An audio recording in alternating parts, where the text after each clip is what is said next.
Dear Okay. Dr. Ajit Jaiswalji, please do your presentation. All right. Thank you so much, sir. A very good afternoon to all of you. Respected chairperson.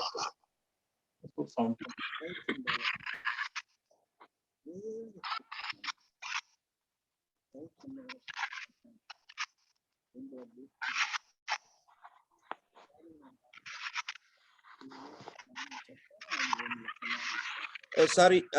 Please unmute your mic, Ajit ji.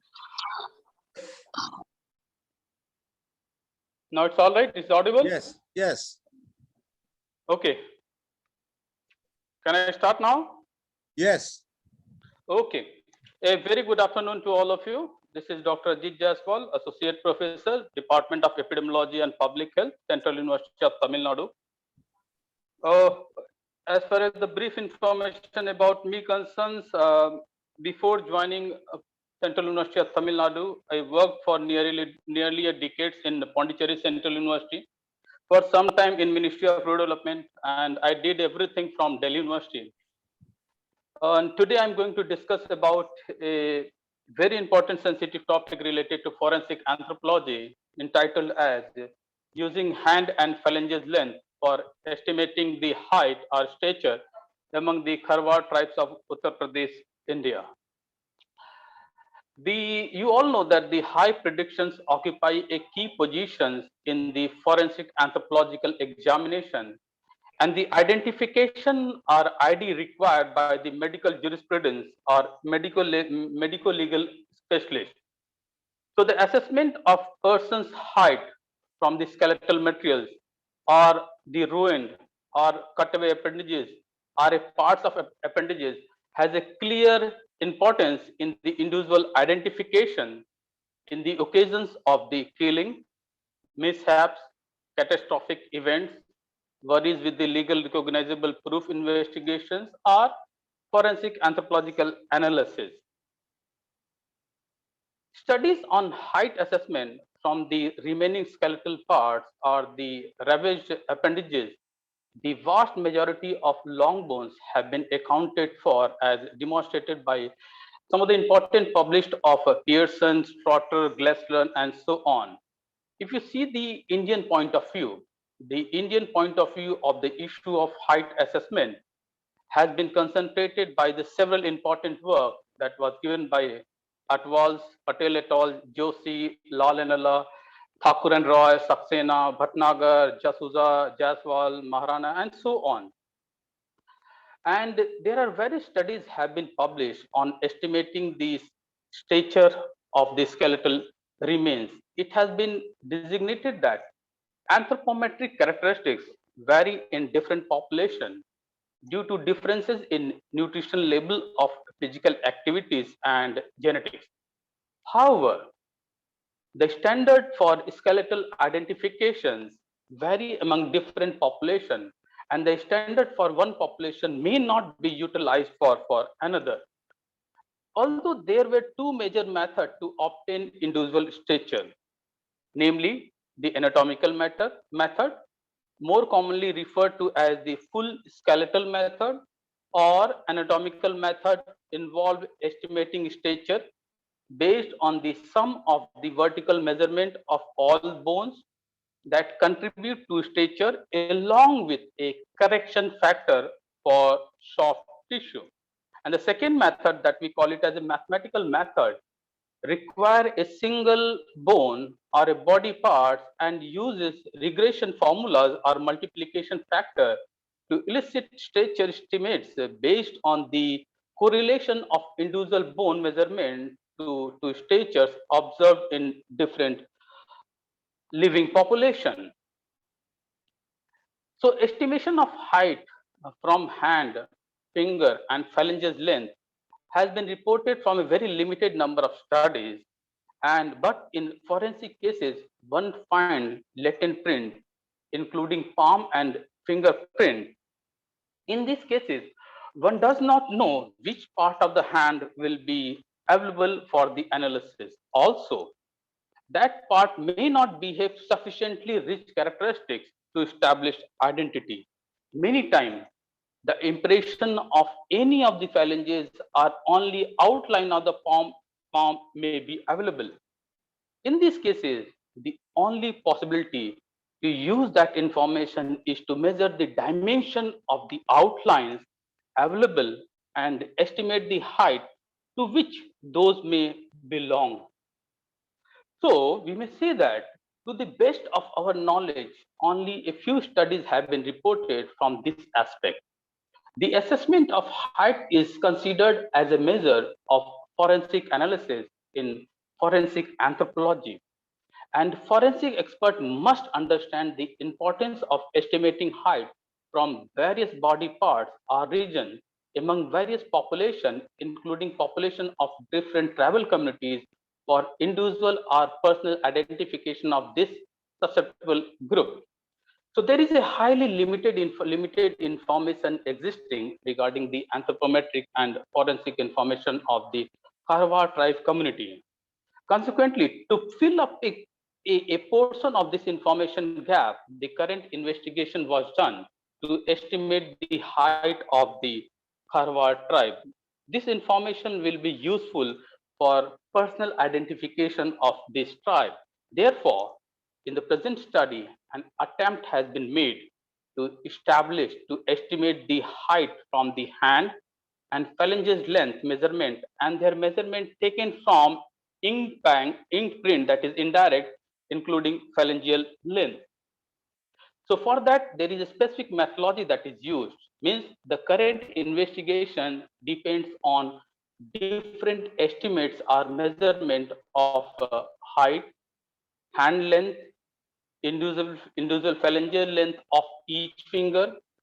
Subject that included is about 60 male and 52 female Kharwar tribes of district Chandauli, Uttar Pradesh, where of the age group ranging from 18 years to 60 years. The Kharwar tribe is known to be one of the Adivasi gathering of Uttar Pradesh and Bihar. They are contemporary of Mundari speaking Indian clans. Racially, they have a place with Proto-Australoids and phonetically of linguistically to Dravidian bunch. The normal economic activity of the Kharwar have been farming and other working class work or wage earning labor. The Kharwar village are found in comparatively plain zones. They are generally erect their houses with mud, wood, bamboo, and tiles. The conventional economy or monetary activity of the Kharwar have been farming and other wage earning labor, but generally they have the general characteristic like they are generally dark brown to black skin color, gray to brown hair color, medium to flat nasal form, medium face, medium 4 to 5.6 height, and are of normal health. Here, care has been taken for the consideration of unrelated subject as it were. Both the genders were, for the most part, have right-sided prevalence. A standard anthropometer took measurement or estimation of height and hand length, just as phalangeal length were taken by a sliding caliper. Here it merits referencing that the thumb has not been considered in the current study as a result of its variable adaptability when compared with other fingers which are straight. So the important measurements were taken as height, hand length, phalangeal length, and palm print. If you see the result, so the result of the present study about the estimation of height and the measurement of hand, including phalangeal measurement of Kharwar tribes of district Chandauli of Uttar Pradesh, presented in a series of tables. So I will send you the whole PPT. You can see the table, and it's because it is too big, it is difficult to reflect it over here in the PPT because it is highly comparative in context. So it is apparent from the comparison of the height of the present study from other Indian studies that the mean height in the males is comparatively higher as compared to that of other sexes, that is female. A similar type of response was observed in the research result of Vats, Jasuja, Thakur, Jasuja, and Maharana. And if you see the comparison of length of the hand, that is hand length of the present study from other Indian studies, the length of the hand was estimated or measured both from the hand and the palm print. As obvious, sexual dimorphism exists in mean hand length and hand length was seen to be higher in males than in females. There is no respective contrast in the hand length, nor was any measurable huge distinction or statistically significant differences on print length that is indirect from their real hand length that is direct. So if you see overall result, we can say that result has shown that there exists no genuinely huge contrast or no statistical significant differences with respect to sex. Two-sided bilateral print that is indirect and a real estimation or measurement of the phalanges that is direct. So it is clear that every one of the estimation has a positive, just as a statistical significant correlation with the height. Like the case, if you see the work of Saxena, Jasuja, and Maharana, additionally detailed a genuinely statistical significant correlation between the height and hand length. Similarly, Sikantu reported for Japanese ladies a relationship of proximal phalangeal and height going from 0.5 to 0.6. In this way, an attempt has been made to develop the regression equation to estimate height from the length of the hand and the phalanges. The regression equation for the height assessment from the hand estimate have also been accounted or reported earlier. A similar comparative posting of regression equation from the height assessment from various hand estimates in Kharwar tribes of the Chandoli, Uttar Pradesh have been reflected in the result. These conditions were tested by putting the real value and tracking down that the height error exists within the calculated or the estimated range. So in the current study, we may say that the regression equation have been formulated with the standard error fluctuating from 4.427 to 4.950 centimeter on account of the male and 4.327 to 5.291 on females. The standard error differences among print and estimated or that is or measured, it goes from 0.4 to 0.1 centimeter, which shows that both the parameters are effective and efficient in demonstrating the estimation. It also shows that both can be used for height estimation, which is of incredible significance as at the location of event or the scene of crime or scene of occurrence, just prints might be available. The result from the print measurement is compared with the result found from the suspect real measurement or actual measurement. As references shows that almost very little work has been accomplished for estimating height from phalangeal length, except few reported that state that estimation of height from fingertip length and fingerprint tip length among criminal state, people group, and Kharwar tribal community separately. So, if you understand the Santanu and Furu's examined proximal phalanges in female only.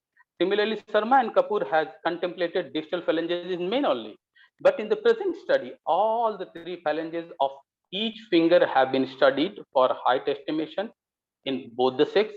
It is apparent from the result that the range of error of height estimation remains practically sometimes very similar from all the phalanges. Any phalanges might be utilized for this reason. This reality expands the odds of removing more data from even a piece of the print available at this scene of crime. At last, I may conclude my presentation with some important remark.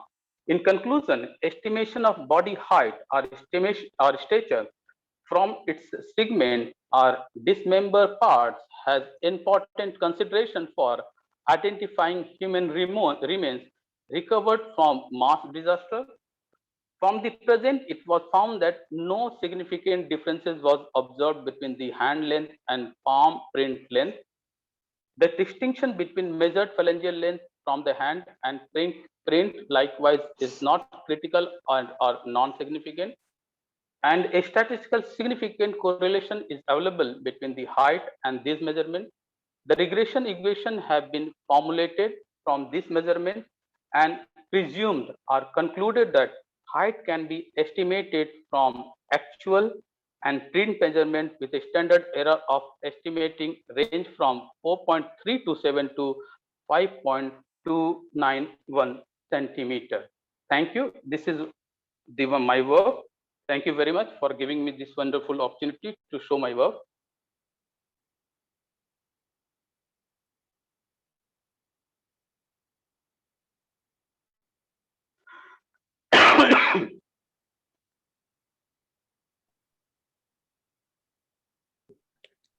Thank you very much, Dr. Jaiswal ji. आपका Thank you जो so much, sir. hello. Yes, sir. Yes, Thank sir. you. Please. Thank you very much, Dr. Jaiswal ji. Your presentation, it was very interesting, and the forensic science in anthropology, it is a major role for even to identify the thieves, even they who did the criminal cases, especially in criminal cases, the forensic sciences is more useful in medical. So that your presentation is very interesting.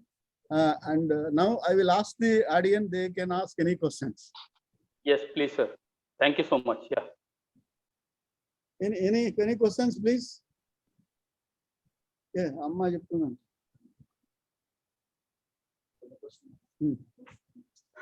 ఎందుకు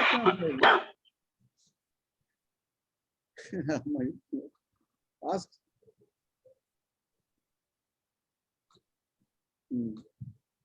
sir ఏంటి forensic science Ajit Satyapal. Good afternoon, sir. Good afternoon. Lajawab. Thank you. Thank you so much, sir. Yes, sir.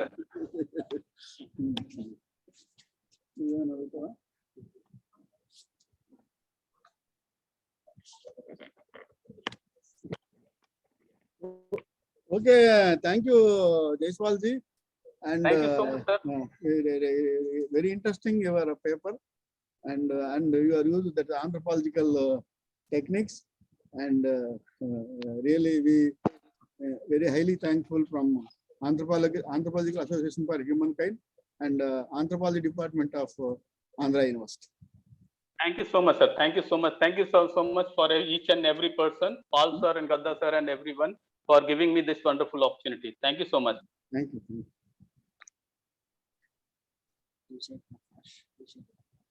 Acha, next speaker, Vijay Prakash. Yes. Vijay Sharma ji, आप introduction दे दीजिए, then you can say about your paper. Well, good afternoon, Mr. Chairman and friends.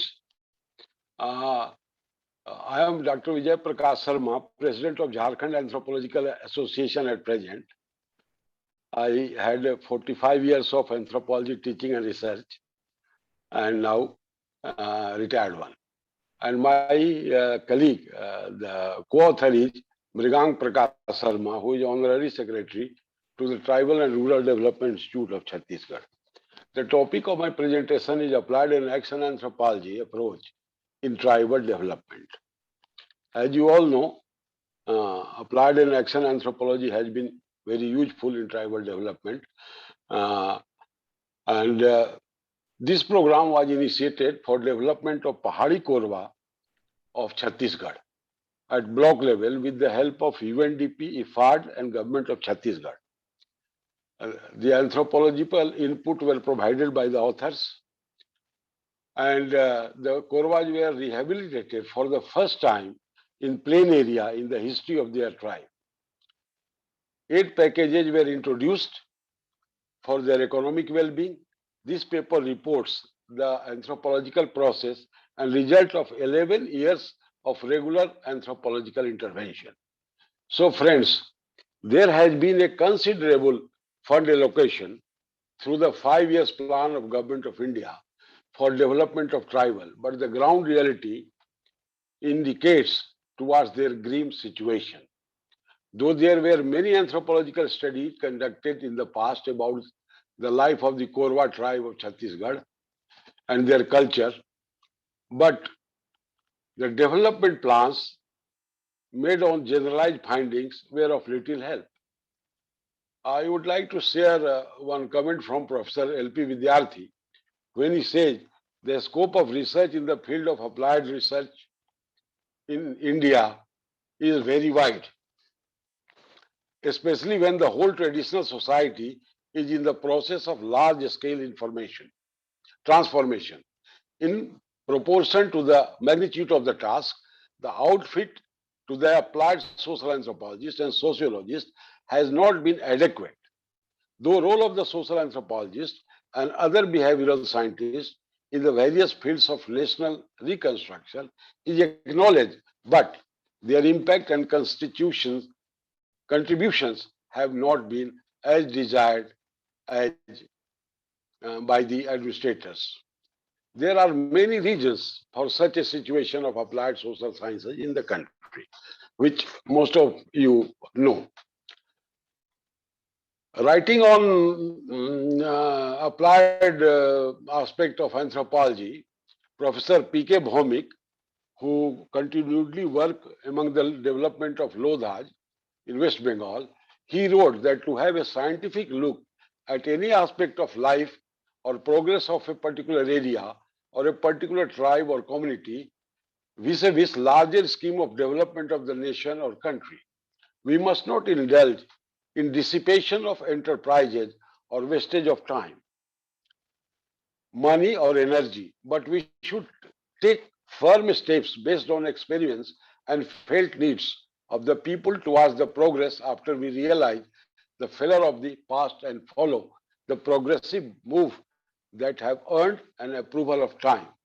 Hence, the need for survey and investigation and suggestions. The author started applied action anthropology intervention program among Pahadi Korwa of Bagicha and Manora block in 1997 in collaboration with Tribal and Rural Institute of Jaspur Nagar and government of Chhattisgarh. Then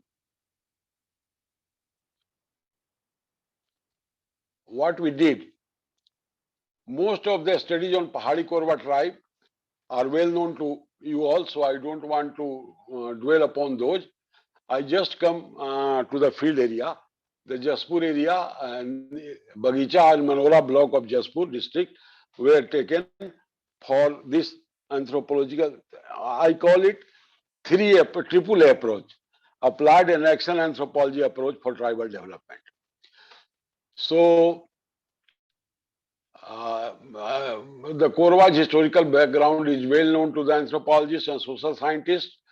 So, Jaspur district is situated in northeast of the India between 20 degree to 23 degree latitude and 83 degree to 84 minute longitude.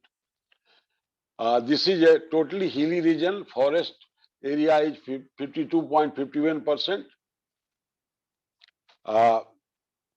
Regarding the AAA approach, of which I am going to talk with you, the regular interactions of mine and my co-author resulted into confidence building among most primitive tribal group, that is Pahadi Korwa of Chhattisgarh. Counseling exercises were conducted, training programs were organized to bring these hill dwellers in the mainstream of national life by rehabilitating them on place. A tribal congregation of Pahadi Korwa was organized at Harapat in 2000, where the institute developed the idea of bringing them on plains as plain settlers, as envisaged by the author. After long persuasion of 13 families agreed to settle down on plain. The institute convinced government to sanction PTG housing scheme for them. Finally, 13 families themselves volunteered to construct their own houses. Now it was important to introduce a livelihood development program for these most primitive tribal groups. For this, the institute implemented an UNDP-sponsored technology management program that is known as TMP. Under this program, the author established block-level technology resource center for Jaspur block in collaboration with Regional Research Laboratory, Bhopal.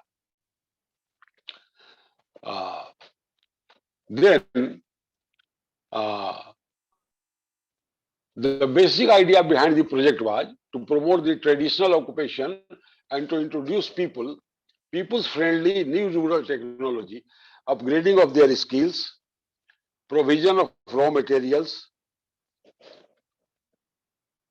and modern equipments, credit support and marketing facility for the development of livelihood of rural and tribal people, that is Korwas.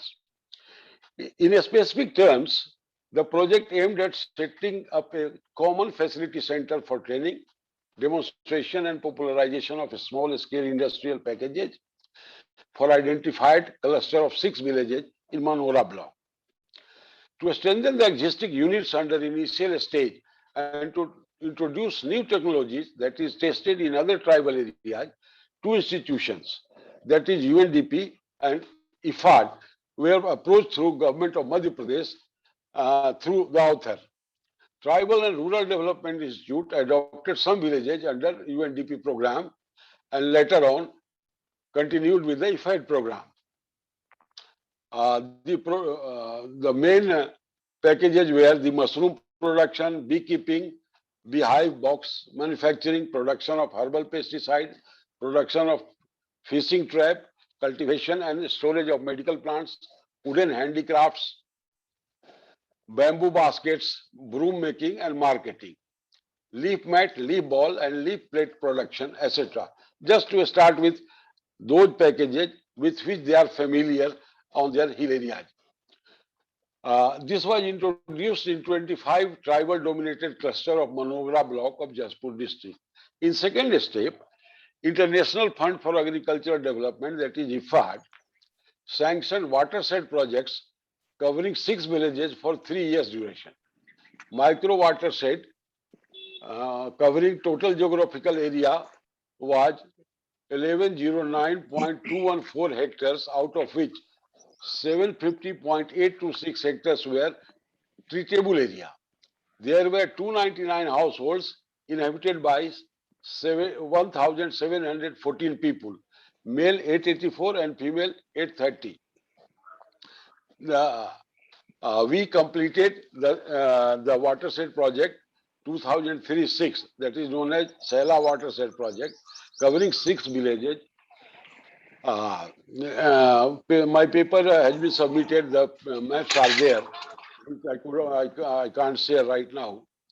So, what was the process that I would like to share with you? 15 days training to 20 farmers on fish farming and nylon net weaving was done. 7 days training to 80 farmers on beekeeping. 2 months training to 2 persons on bee box making skill. 52 farmers were trained on vermicompost and construction of permanent pit. 4 farmers were trained in Pyra treatment. 3 Anganwadi centers, 1 each in Sela, Chaturi and Chitodi village were constructed. 1 EGS building was constructed at village Kardana. 2 water ponds were constructed at village Chatori and are used for fisheries.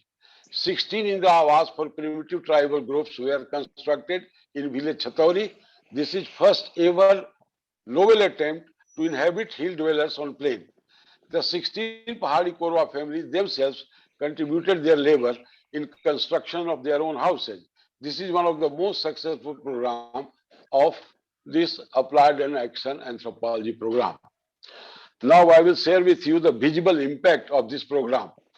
Activities and results under AAA program are enumerated in the tables given in my paper, which I don't want to share here. I will just read out the outcomes.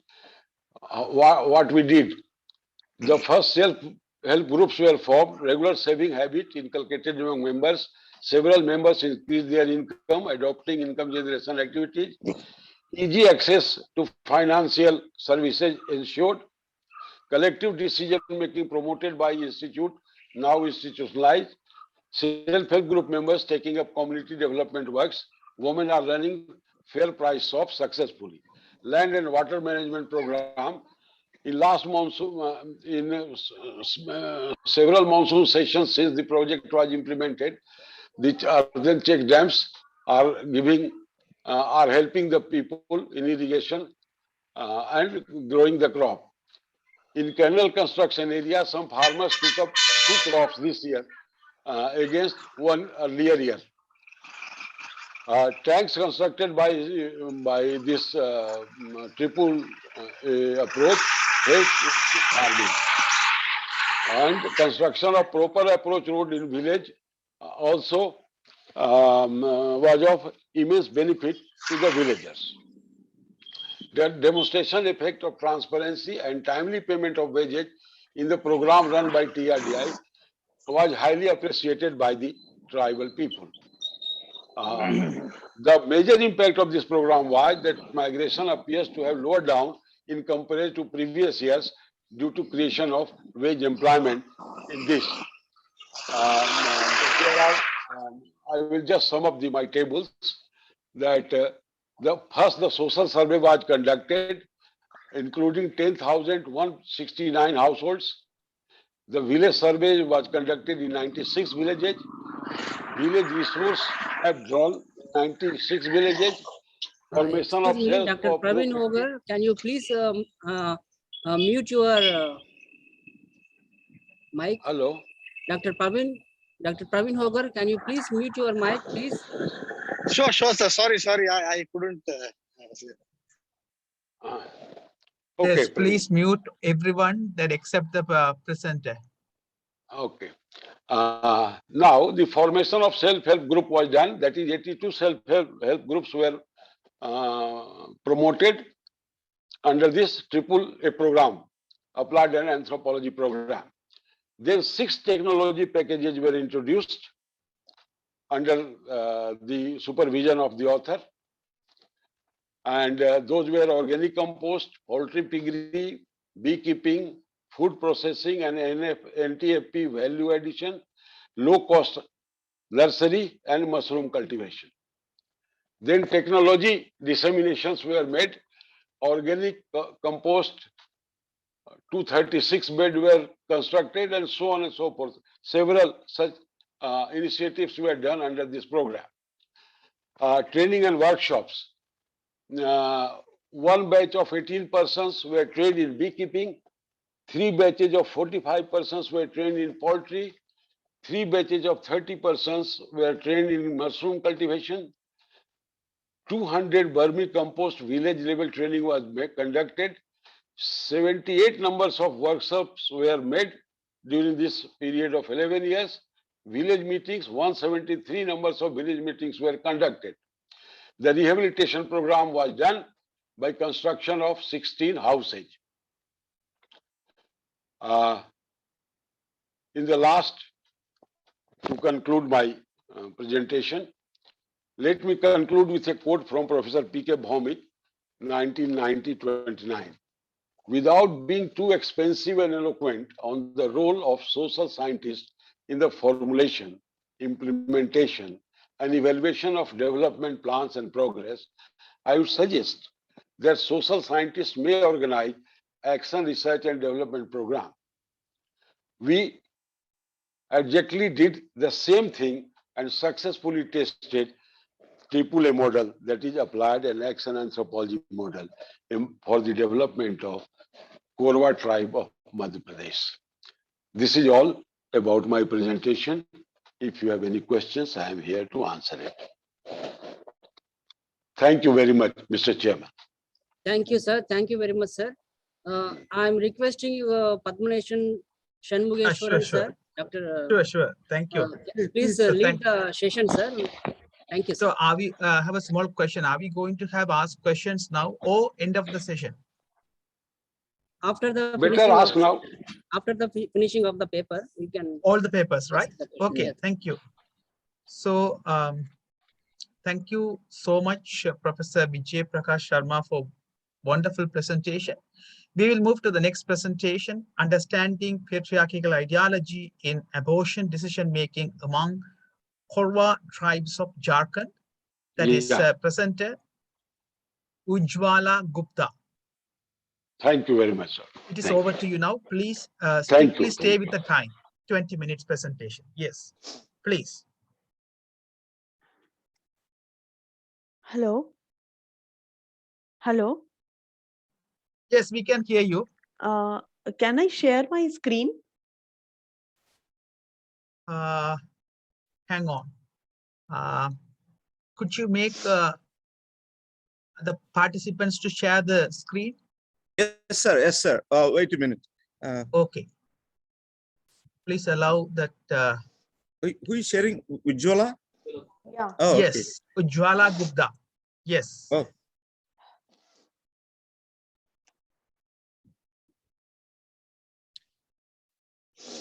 Yes, sir. I did. Just go ahead. Okay, thank you.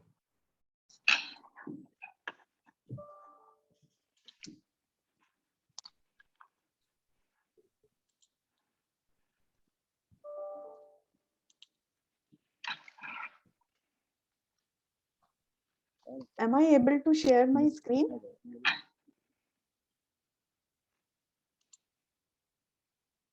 Yes, please. Yeah. Uh, so thank you so much for this opportunity today. My name is Ujjwala Gupta and I have done my PhD from ISEC Bangalore. And my today's topic is, my today's topic, my study is from my PhD thesis only. And I have done my study on value of children and its influence on um, fertility behavior. And this presentation is actually a derivative from my PhD thesis. So today's title is Understanding Patriarchal Ideology in Abortion Decision Making Among Korwa Tribes of Jharkhand. Just before Sir Vijay Prakash sir was talking about Korwa tribes only. So I'm again continuing with the Korwa tribes. So my presentation, I'm just giving an overview of my presentation. It will go like as an introduction, method, findings, and lastly conclusion. And I will be going in a very, very precise manner. So to start with my introduction, abortion is still in many of the societies is considered as a means of contraception, and it involves a dynamic entanglement of a patriarchal social structure, and that involves an asymmetric decision making at the family level and in large in the whole community level. So deciding for abortion always remains an interplay of social, cultural, familial, as well as the structural dynamics of the traditional society. While the decision making to abort should be ideally made by a woman herself, but there is an undeniable influence influence that is made by her husband as well as the extended family members. And there are corollary issues that leads to abortion, women going seeking for abortion, which can be like for gender selection, family economic rationalization, intimate partner violence, child mortality, and could be many other reasons. So giving a small context of tribes in Jharkhand, Jharkhand has a diverse cultural group, and tribes of Jharkhand coexist with the other cultural groups. So some of the tribal groups that are more geographically isolated, socially, economically backward, archaic and vulnerable, having poor level of literacy, health and living conditions. They've been given the legal recognition as primitive tribe groups. And this is since fifth five-year plan, which was in 2006. So today, total number of 32 tribes are there in Jharkhand, in which there are 8 PVTGs. My study is focusing on Korwa tribes. Korwa tribe, the population in 2001 was 27,177, and in 2011 it was 35,606.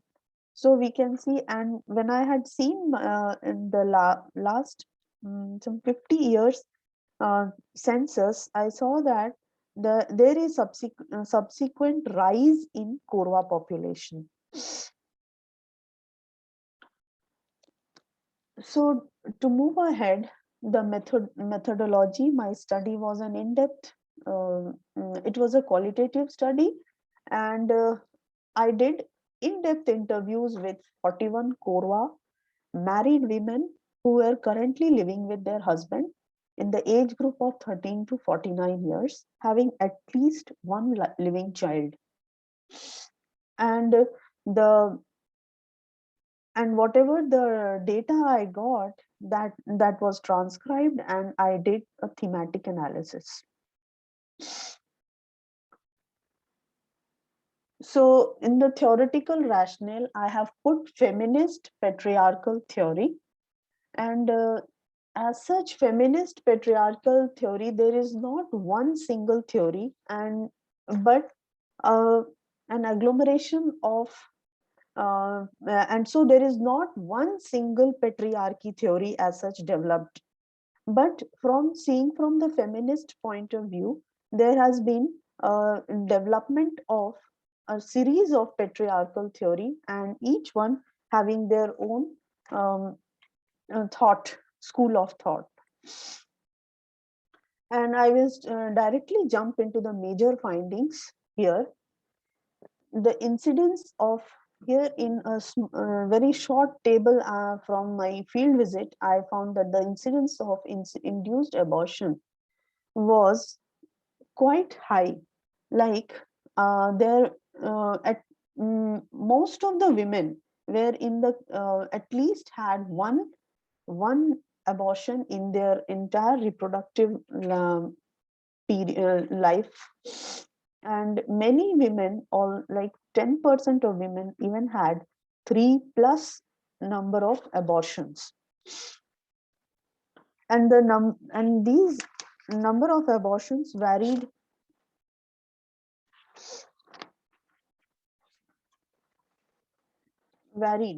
with respect to their age, education, occupation, religion. In the age group of here I have talked only about those who were abortion seekers. Here this is the profile of abortion seekers, and most of the abortion seekers were in the age group of 20 to 29,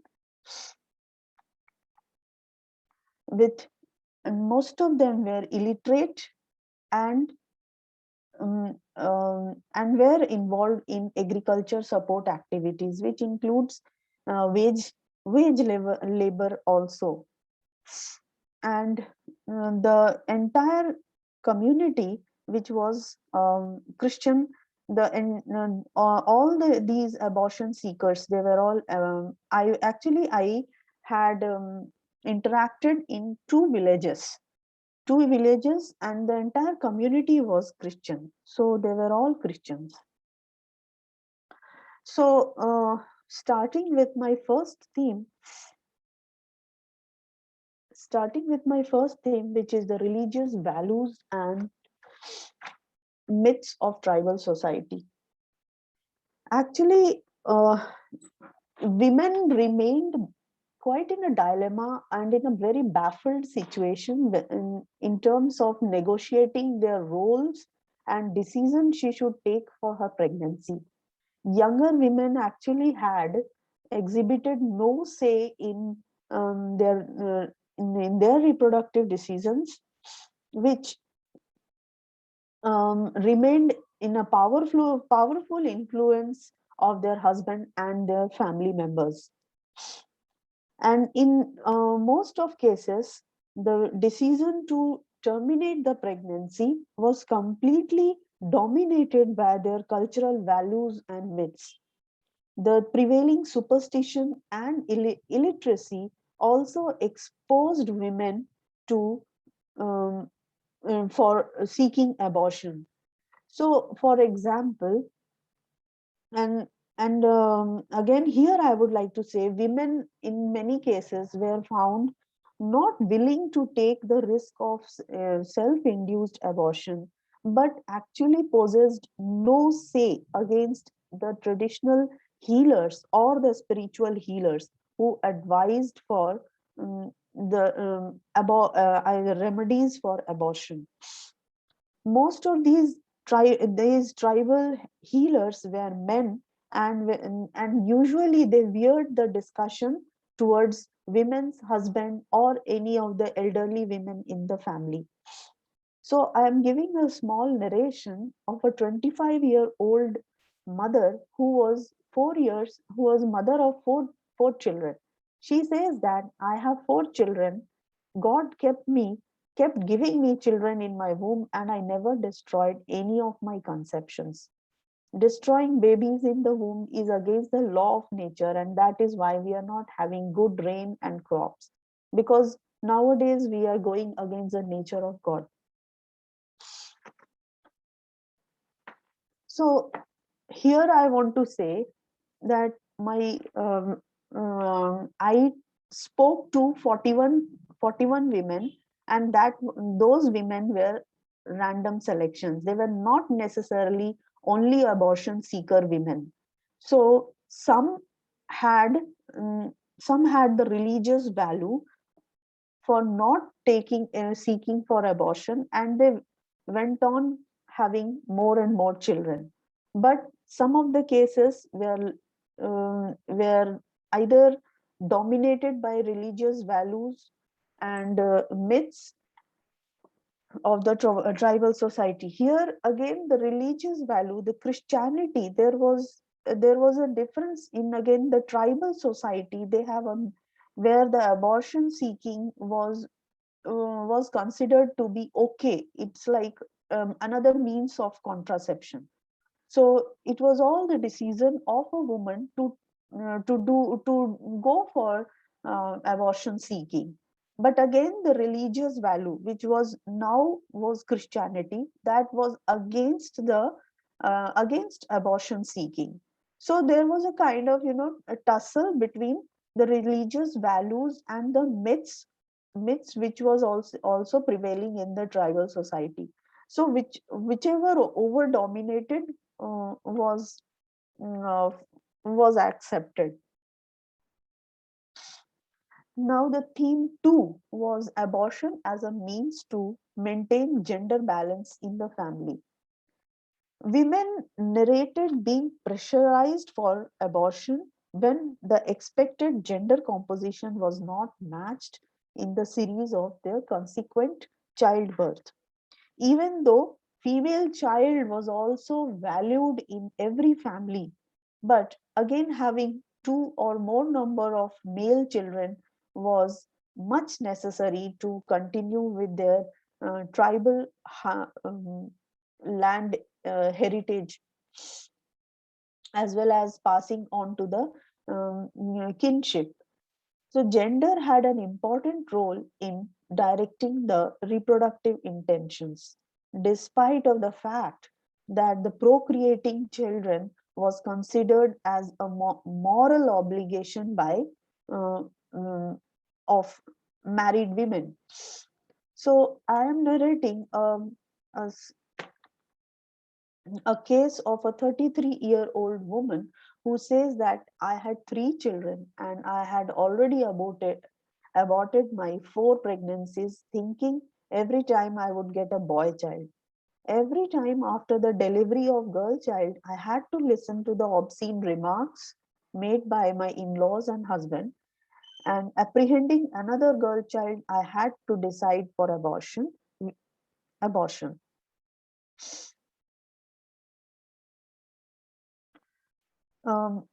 Coming to the next theme, which is negotiating with the work.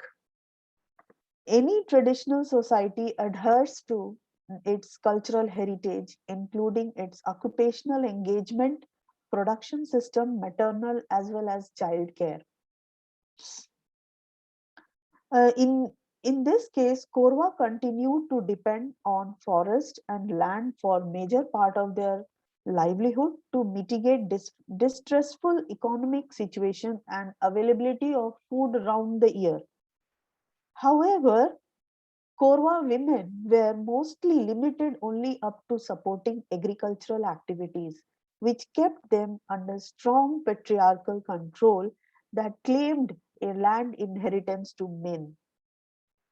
At the same time, to support the family income, they also used to do manual work, wage labor work, like construction, brick, in like working in brick kilns, factories, construction sites, which actually needed, which was very demanding, and it was very back breaking with no regular conditions of work, and hence the reproductive decisions were entangled with cultural constructs and adjusted their positions in context of the patriarchal structure.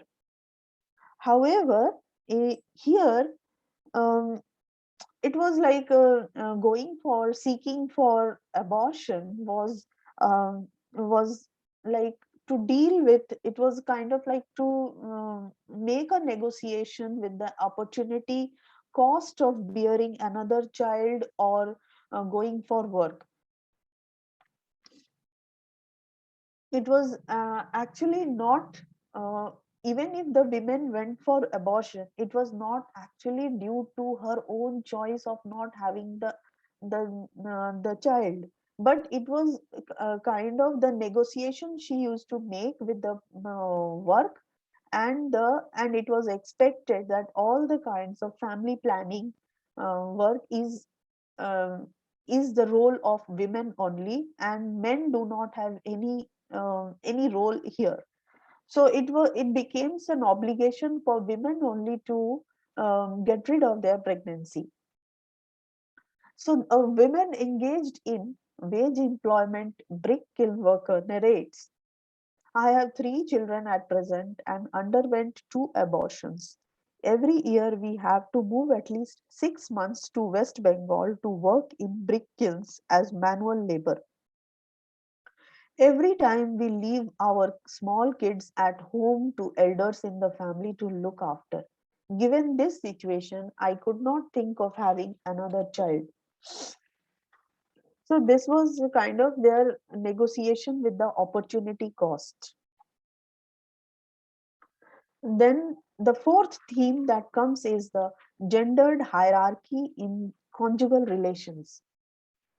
Pregnancy is not just a biological transition that of a girl becoming a woman becoming a mother, but it is also a social obligation when the woman has to prove her fertility and in fact I should say her femininity and motherhood, that and this is a very vulnerable point of a woman's life, when she needs support, all round support, not from just her husband but from the entire family.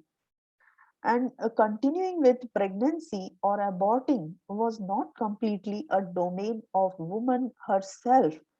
Rather, it is the future of the each pregnancy was a matter of discussion with in-laws and husbands who advised according to the family situation as well as the other surrounding factors.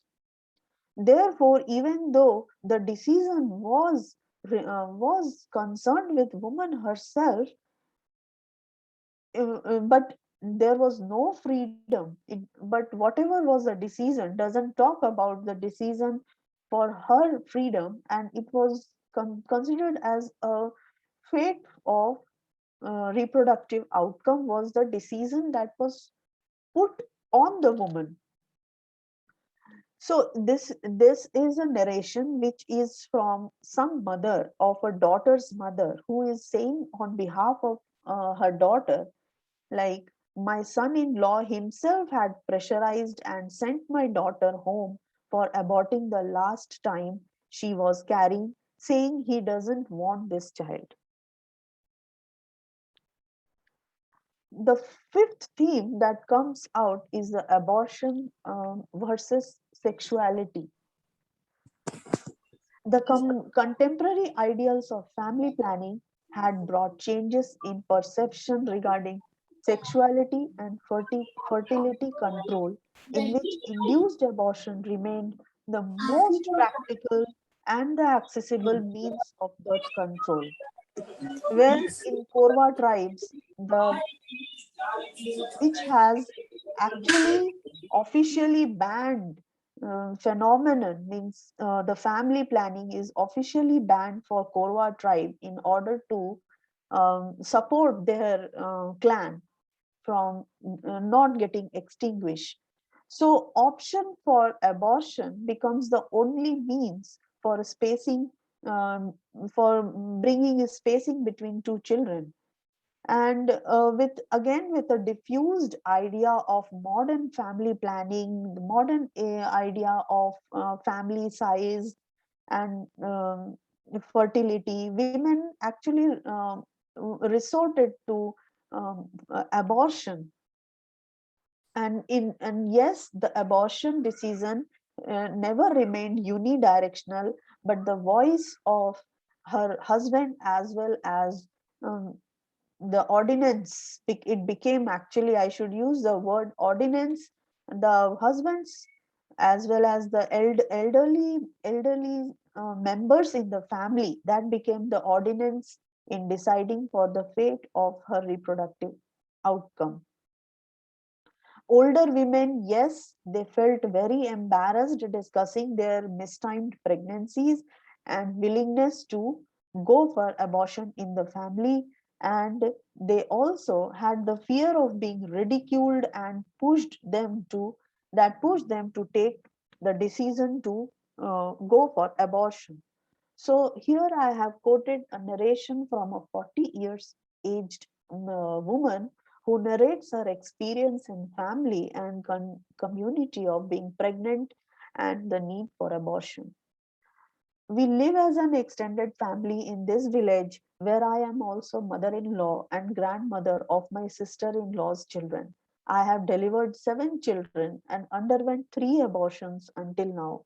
I felt extremely embarrassed every time I came across my daughter-in-law, and then ultimately I decided to abort myself. And I think this is the last rationale, last the last theme which comes is the rationalization to limit the family size. Often abortion was used as a means to control the birth in order to limit their family size, and was sought keeping in consideration their available family resources and their frequent seasonal migration. In this case, it was not just the emotional or the religious rationalization, but also they used their economic rationalization in order to decide for seeking abortion. For example, I have quoted a narration from 43 years old woman who says that having done a repeat abortion, narrates that I conceived 12 times and aborted 5 pregnancies, because by the time I could adopt any contraception, I had to abort my 2nd, 4th, 5th, 7th, and 11th pregnancy, as I had no one to support me in pregnancy and with my kids. So having said this, I would like to conclude, like Korwa tribe, which is a less known and considered nomadic tribe, and I have quoted Renke Commission 2008, which has notified it as nomadic tribe, has always been known for their egalitarian structure of society with hierarchy of age and gender. Influence of religion and migration has brought changes in their otherwise gendered just social structure to asymmetric power relations that finds its impact on reproductive outcomes and decision making. Women succumb to frequent childbirth and abject poverty and nutrition status prompts women to seek abortion as one means of contraception. And lastly, while the government policy inhibits family planning for Korwa, women make their way out either through abortion or swapping their ethnic identity. Thank you so much. Thank you, Dr. Jwala Gupta, for your thought-provoking presentation. So we Thank will you. move to the next presenter, Vivek Kumar Bakat, presenting on Voices from the Margin, a study of the forest Rabha of Duras. Please, it is over to you now.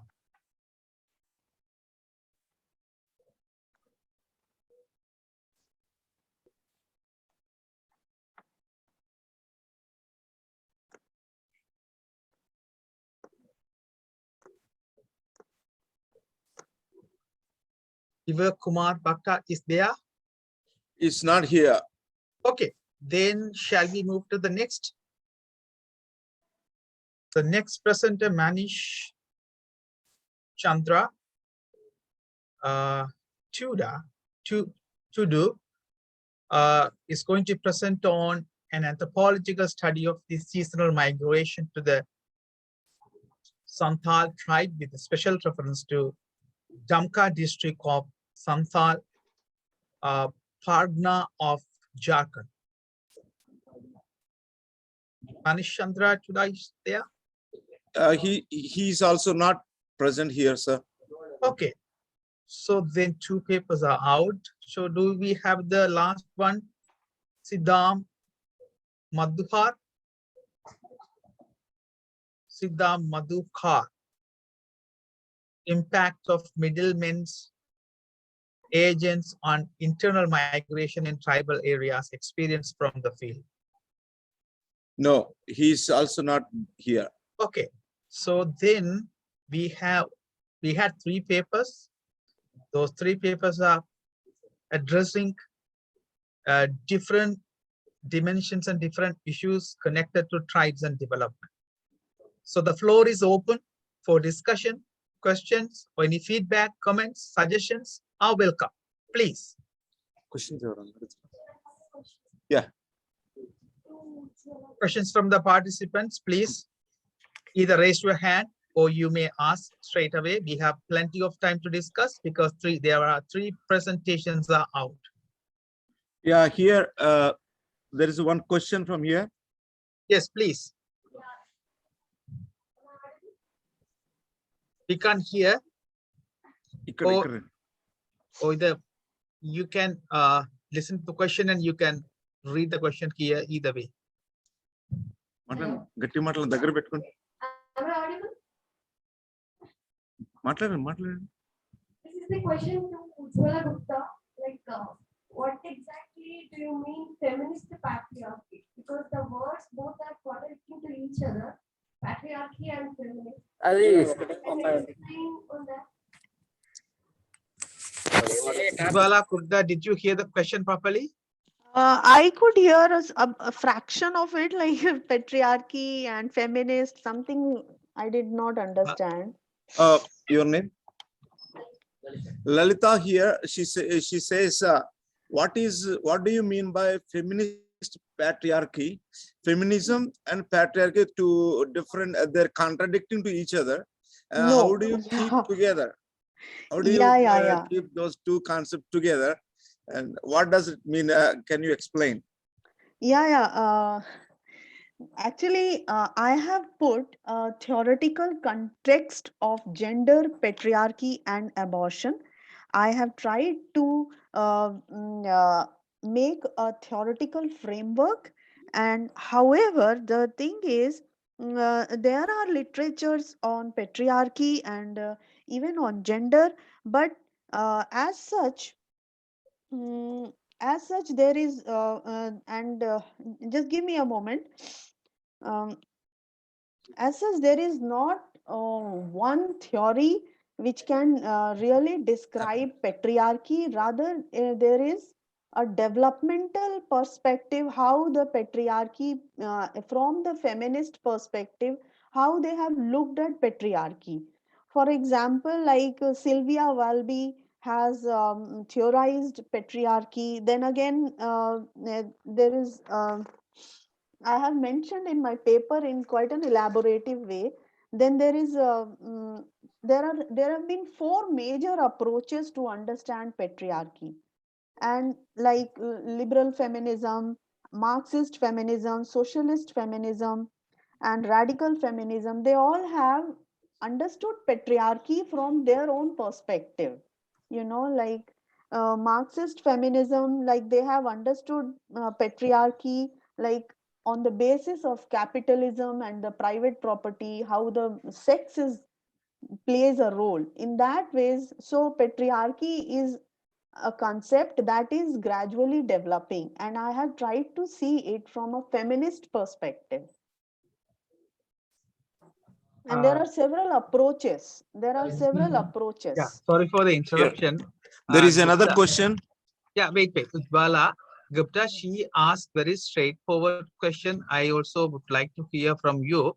I mean, you have explained couple of theories. So how do you define, what is that your own point of view? Or simply, could you explain what is gender patriarchy? So what I have tried to understand is, however, the four approaches which I have put it in my paper, I have tried to find like from the field narrations or whatever is my field findings, I have tried to put, like, for example, the abortion laws. The abortion law which says that the abortion, even if you are a married woman, but you cannot seek abortion unless you have permission from your husband. So this is something which is I have seen from the liberal feminism perspective, which says that there should be equal legal as well as political rights for women. But when we are talking about the MTP Act, it is again a very biased act where a woman cannot really go for seeking abortion herself. She needs consent of her husband. So this is the way I have tried in a very full-fledged way in my paper, like how these feminist approaches and how the abortion, I have kept abortion as one focus point, and how we can see abortion, how it is playing its role from this framework. So do you think that, do you want to say, or do you think the gender patriarchy means from different perspectives, different feminist perspectives, isn't Right. it? And again, one thing I would like to say, like, for example, government policies are restricting Korwa women to go for sterilization or to adopt for any kind of contraception, because their population is a PVTG and they are considered as Co-control. government is banning sterilization for Korwa women. Okay. So if I am seeing this So then is again, the government is male or female, the members, right. gender. So it is again a gender biased policy. So this is how I want to connect it, that the liberal feminism, which says equal right and political rights for women, and if I am narrating an example of Korwa women abortion, then I am seeing that from this perspective, this approach is not fitting. So Okay. it's so this is how. So I would give you a small suggestion, if you that Right. up to you, that if you wish, you can take it up. So Right. if you could explain a bit in your paper, a very simple definition with your own words, right? Understanding from all these theoretical perspectives that I would like to show. I claim Right. this Right. is gender patriarchy means so and so and so and so on. So you have to define, because that is your own original idea that you are invented from the field. So you need to first define in your paper, then the paper will be more readable for readers, right? Thank you so Okay. much. Okay, next we will go to the next question. Yes.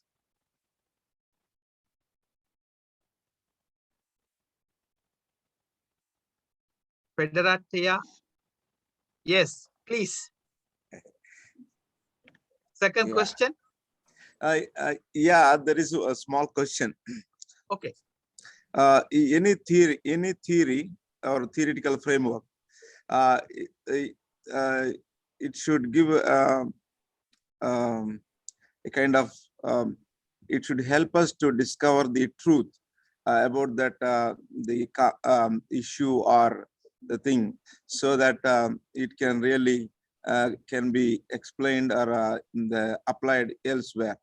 So the feminism and the patriarchy as two different concepts, and bringing together is very interesting, and it can be a kind of a theoretical orientation when it is explained with examples.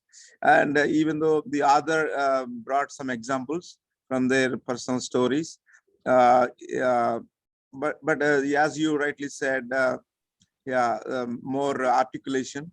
Maybe she must have attempted in her paper. Because of the time limitations, she is not able to articulate. But when the full paper we undergo, and we can send it for peer review, and so that further clarifications she can attempt, and so that matured understanding and what are the gaps and what can be done, and what in that process, I think it will emerge as a more solid explanation. I think we should appreciate her for her creative articulation and attempt to make something theoretical. We need a new theoretical departures. We are suffering due to lack of theories. So, so in that direction, I appreciate the other. But we need more solid explanation and examples, and empirical verifiability, all those things. Got This is it. here where I stop. Thank May you I so say- much. Yeah. May I? Please. Yes, the presentation was really nice actually, because many of the points I could connect, because very recently we have completed study on the same thing, family planning. The title of study was The Voice of Indian Women on Family Planning. Actually, it is qualitative systematic review. Many points were similar, which I could relate. 2 points I would like to know from the madam, because hers the only presentation I completely attended. So it's a good presentation. Can you please explain what was your scheme of analysis? Because you mentioned it's a qualitative study, you have conducted the interviews, Yeah. in-depth interviews. Second point is, what is the year of study, like when your study was completed, ma'am? Actually, This is initially only I told you this is part from my PhD. I completed my PhD in 2021, and I finished data collection in 2019. yeah, because the one point which you mentioned about the government policy as one of the hindering point, hindering aspect of accessing, which is denying access to family planning for many of the primitive, particularly vulnerable tribal groups. But that I think there is one judgment from Chhattisgarh High Court. It was passed in 2017. After that, many things were changed. Maybe you can just revisit that point. Sure. That may help. Maybe this is not as such a question. I thought this point will add on to the knowledge sure. of. So what I came across in my field was that like Korwa women, they used to go for sterilization, but they used to change their ethnicity. Like they do not claim themselves to be Korwa. They said that we are from Pahadia, and Parahia, and they underwent sterilization. This was a very major and prominent finding. Yes, they were changing their identity. That is one point, ma'am. They were also like accessing these things like sterilization in other places actually, Yes, other that's than what. their places. That was Yeah. also found in the studies. In Jharkhand, Korwa tribes, they are not allowed for sterilization. But I Yeah, will but- recheck. Thank you. Yes, now the 2 points maybe we, the researchers, maybe applied anthropologists, action anthropologists, like whoever we can call ourselves, we have responsibility of maybe making sure, maybe writing again a brief policy briefs to the governments, because once a high court passes the judgment, I think it applies everywhere. And moreover, these are the similar communities are mentioned in the judgment. Gora, Baiga. Maybe this will help, ma'am. Yeah, sure. So, Can you please explain the scheme of analysis? Thank you. yeah, analysis, I did thematic analysis. I had transcribed it and coded it, and then I made formed themes from that. I did only 41 interviews. 41 is a Thank you. huge number, man. Actually, Yeah, you cannot say that. it I did was only like, 40. you know, I was feeling like crazy. Yeah, And it no. was all taking reproductive history, and it because women do not usually wanted to reveal their. Some were very astonishing, like one woman saying having done 8 or 9 abortions, lot of mistimed pregnancies and repeated abortion cases. Even 17 out of 41, it's a big number. It's a big percent. Incidence of abortion is very high. Yes, maybe So how- we also need to classify the abortions. Yeah. Abortions for what reason? If you Yeah. could maybe. So I think we can later on we can talk and we can work on this. Sure. Sure. Yeah. So I have a Thank small you. clarification, Gupta, that could you tell me that the abortion cases like female infant, how Yeah. did they find? How did they find that? Yeah. I How can did they tell. find? I can tell because So do they scan? no, it was not They- scanning. That was again, I have mentioned in my thesis actually that if for knowing that it is a female or male, the traditional birth attendants, the way they Oh, really? examine the pregnant women by That's hand, interesting. they understand this is a female or this is a male, like that. So without scan, Yeah. that's interesting. Most of the deliveries, in spite of Janani Suraksha Yojana, were at home, and abortions. Usually, women do not go to private practitioners very rarely, or usually they used to seek informal ones. And So I have a uh, paper on informal provider on abortion also. don't you think that in any case, like accidentally, they have aborted like male child? I'm just Yeah, asking. Because yes, of course, this has happened, and I have put that in my paper also. In this presentation also I have made that mention. she Okay, had thank you. done she had 3 girls, and she went for an abortion, but that too she went to a medical doctor, and that time she had a male baby, male fetus. Okay, thank you. Any other questions? Here, our Vice President, Dr. Ananda sir, has some question here. Please. All questions only to me. Ujjwala Gupta. Because your paper is interesting. That's why everyone is asking questions. No, this see, your finding says that You're not audible. Not audible. ఇప్పుడు Mute. Okay. ఇప్పుడు చెప్పు. No, she has answered.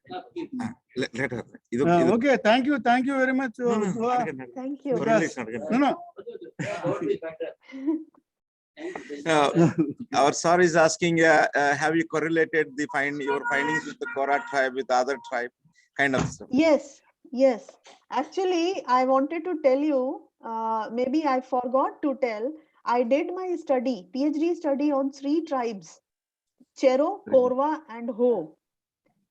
This paper is only on Korwa and the other tribes are Chero and Ho.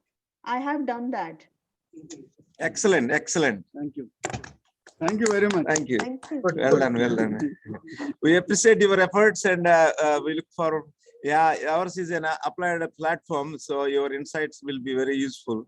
And Always ready. let us continue the ongoing dialogue and much more attempts to bring some insights so that people's lives will be, their condition will be improved, Yeah. and the women might have the justice from all aspects.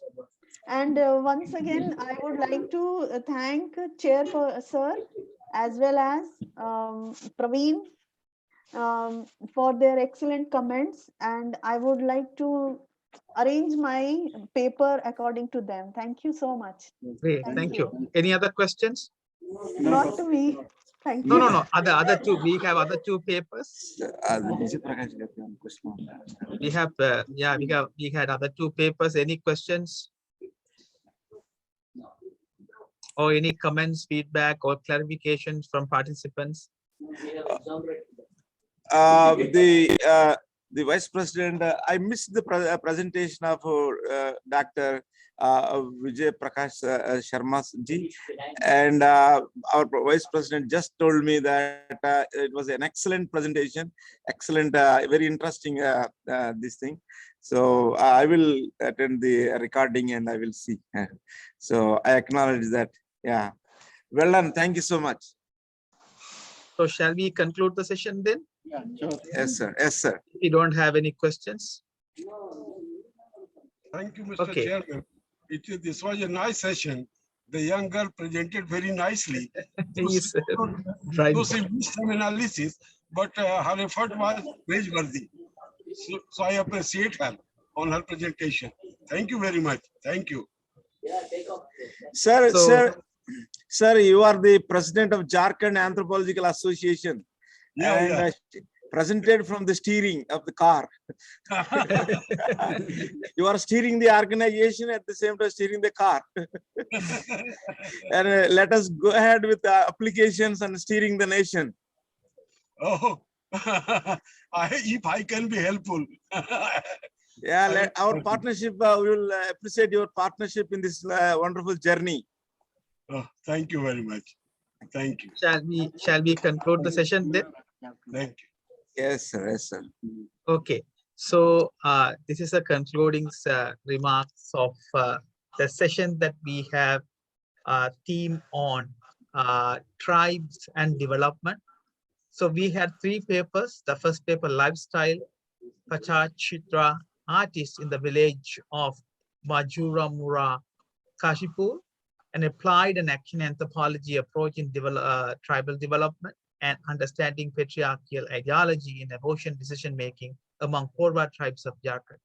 So these 3 papers have addressed different types of issues, contemporary issues connected to tribes and their life and development. So speaking of young and from senior academics to junior academics who are engaged with different types of issues connected to tribe and development, it's really, really amazing and thought-provoking presentations, because now they are discussing very modern issues, and also how they are theorizing these tribal issues and development in a broader level, and also creatively. Like in the last presentation, very creatively, she was addressing the issue through the new, she coined the term, and she coined the new terminology to address the issue. So I think these are the potential papers. Actually, we have missed other 3 interesting papers as well, I guess. So similar kind of events that I think this organizers, they will definitely continue in future. to have similar kind of conferences and symposiums to bring scholars. I mean, this not only presenting works, but also networking with everybody. So, and also it's a good forum for sharing their knowledge and findings and the new ideas of their project, but they are really conducting right now. So we have to appreciate all the papers are excellent and they have really purpose and focus of the research. That is a new contribution to the anthropological theory, particularly applied anthropological theory and development. So once again, thank you very much for the participants, presenters, and the organizers. Thank you. Thanks. Well done, Chairman. Well done, Chairman. Well done. Thank you. Now, close. So I appreciate the participants on the virtual mode, and I appreciate all the participants here in Visakhapatnam, Walter, Andhra University, and I appreciate the chair. And we thank you all. And I end this meeting. Thank you. Thank you. We'll meet tomorrow. Tomorrow we will start our sessions at 10 a.m. again. So any Thank you all. Department of Anthropology in Andhra Universities, if anybody want to present physically tomorrow, we can allow at least 2 papers.